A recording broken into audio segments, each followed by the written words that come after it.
SRF na head, then yung black, RS8 na head, yung super head, na pang Sniper 150 internals. SRF na 66mm. Sa black. Then yung panglalim natin, secret lang yun. Secret. Yun. So, pero hindi 200 siya. Oo. Secret yung pangilalim, basta 200cc siya. Kayo nang bahala manghula.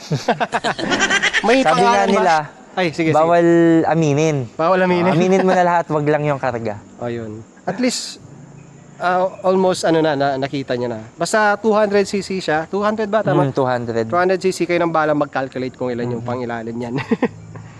May pangalan ba tong unit mo, boss? Wendy. Wendy? Ngayon ko lang nalaman yan. So, kasi Wendy mahilig kasi kami kumain dun sa Wendy's na fast food. So, dahil lagi kami nandun. So, yun na yun. Hindi ba red yung kulay ni Wendy? Oo. Kaya ganyan din siya. Okay.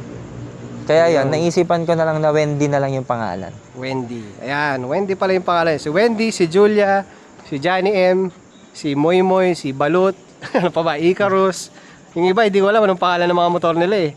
Okay, so gagawin natin is montage natin tapos magpo-price reveal tayo mamaya.